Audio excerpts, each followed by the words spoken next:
के घट रामायण। घट मतलब शरीर। जब इसको लोगों ने नहीं समझा प्रैक्टिकल में, तो उन्होंने नकल थ्योरी लिख दिया रामायण को। पहले घट रामायण लिखा था, तो घट रामायण में क्या, थोड़ा सुनिएगा, 5 मिनट। उन्होंने कहा था ये शरीर दशरथ है। शरीर के अंदर कितनी इंद्रियां हैं? 10। तो 10 इंद्रियां को ढोने वाली गाड़ी को, रथ को दशरथ कहते हैं। इसको दशरथ कहा था। थोड़ा डीपली अध्यात्म है, फिर हम आ जाएंगे इस रामायण पर। थोड़ा उस रामायण को भी जो प्रथम उन्होंने काशी में लिखा था, ये गोस्वामी जी महाराज ने। यही महीना है, सावन है ना, सावन है ना अभी, सावन। इसी सावन में गोस्वामी जी महाराज का दिव्य नेत्र हुआ था। कब हुआ था? थोड़ा सा चर्चा उनका भी सावन में ही, इसीलिए सावन से पूजा सभी शुरू होगा। अब जो भी पूजा होगा सावन से शुरू हो जाएगा। लेकिन वो धीरे धीरे महापुरुष चले गए, अब वही नकल सिस्टम में बदल गया। अब आगे जो बताए वही चलने लगा। अब तो हमको लगता है कुछ दिन में भगवान का नाम, देवी का, देवता के आगे वाला पीढ़ी को पता नहीं होगा, क्योंकि ये गायक सब जो है ना, इतना कुछ कहिए, ये सब कमे हैं। अब बताइए ना, कहता है कौन, कैसे कहता है? होने वाला रथ है, गाड़ी है। इस साधना करके जब देखे आगे बढ़े, तो इसी शरीर के 4 पुत्र हैं। कौन कौन? मन, बुद्धि, चित्त, अहंकार। इसी को बाहर के रामायण को लिखे गोस्वामी जी महाराज ने। तो इस दशरथ को, यानी इस शरीर के दशरथ को मन, बुद्धि, चित्त, अहंकार 4 पुत्र हैं। उसी तरीके से उन्होंने साधना में देखा, तो बाहर जब लोगों ने नहीं समझा इस रामायण को, तो 7 कांड वाला रामायण लिख दिया। उसमें उन्होंने वर्णन कर दिया कि दशरथ के 4 पुत्र कौन कौन? राम, लक्ष्मण, भरत, शत्रुघ्न। राम मन है, बुद्धि लक्ष्मण है, भरत चित्त है, और शत्रुघ्न। तो ये मन, बुद्धि, चित्त, अहंकार। और शरीर के अंदर 3 नारियां हैं। कौन कौन? रजोगुण, तमोगुण, सतोगुण। ये कौशल्या, सुमित्रा की, इसलिए 3 नारी लिखाया गया। 3 नारी शरीर के अंदर है। साधना करके इन्होंने इसको अध्यात्म में रजोगुण, तमोगुण, सतगुण कहा, और उसी को कौशल्या, सुमित्रा की गई कहा। आप जो इसके आगे बढ़े, तो ये वनवास, ये सीता का जब है, तो दोनों भाव के बीच में सीता, इसीलिए कहा गया कि जब तक धनुष नहीं टूटेगा सीता का शादी नहीं होगा। ये धनुष शिव नेत्र भी कहते हैं। जब तक ये नहीं खुलेगा तो आपने सीता का, राम का दर्शन नहीं कर सकते। इसीलिए वहां कहा कि सीता और राम का मिलन कब होगा? जब ये धनुष टूटेगा। इसीलिए ये माताएं बहन पूजा करती हैं, भाई को जिलाएगी या मुआएगी। आगे आएगा कोई पर्व, उसमें कहते।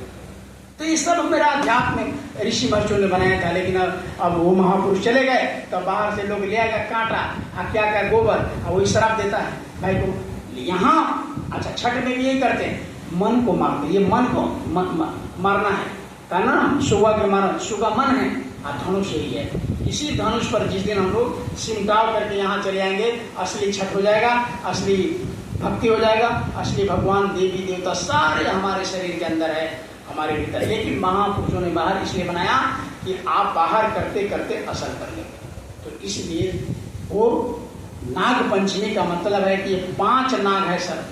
कौन कौन? काम, क्रोध, लोभ, मोह, अहंकार। ये 5 उत्पन्न होते हैं एक विषय से। ये 5 नाग विषय है। रूप, रस, गंध, स्पर्श, से 5 है। अभी किसी MA, BA, PhD बच्चे से पूछ लिया, अरे शरीर के अंदर कितने विषय है? तो विषय का मतलब वो समझता फिजिक्स, केमिस्ट्री, बायोलॉजी। आपके शरीर के अंदर का क्या विषय है?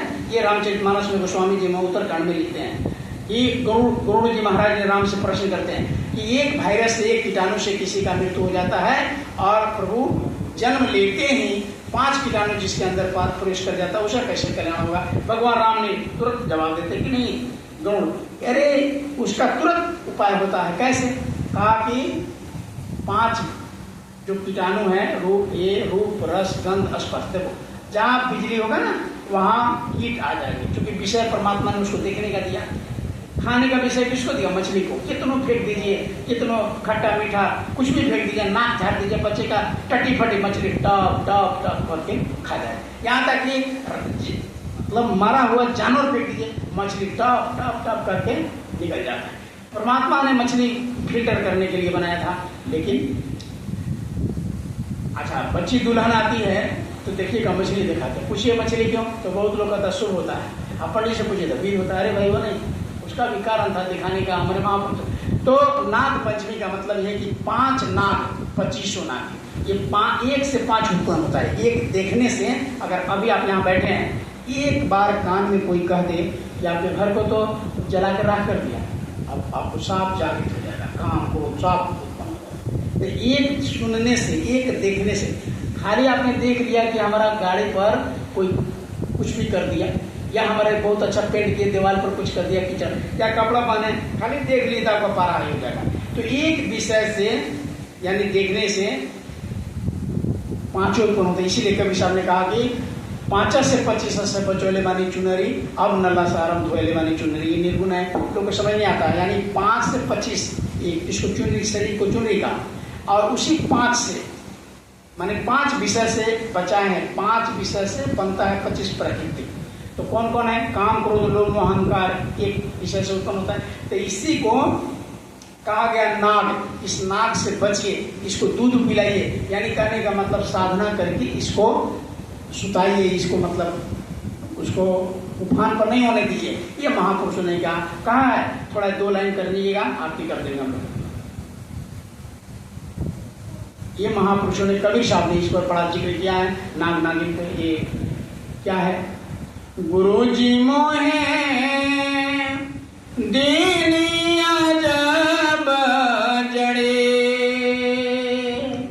गुरु जी मोहे दीनी अजब जड़ी। नाग नागिनी जो बाहर से दूध पिलाकर हम लोग उसको पिलाते हैं, लावा चढ़ाते हैं, तो ये बाहर के नाग, बाहर के नाग देवता ये शांत हो जाएंगे। लेकिन हमारे अंदर का जो नाग है, काम, क्रोध, लोभ, मोह, अहंकार, ये 5 फन उठा करके रात दिन हमको डसते रहता है अंदर में। इसको महापुरुष ने कहा कि पहले इसको खत्म करो, इसी को बाहर नकल बनाए। देखिए ना, घर में सांप लेखन बना दिया हुआ, घेर के गोबर से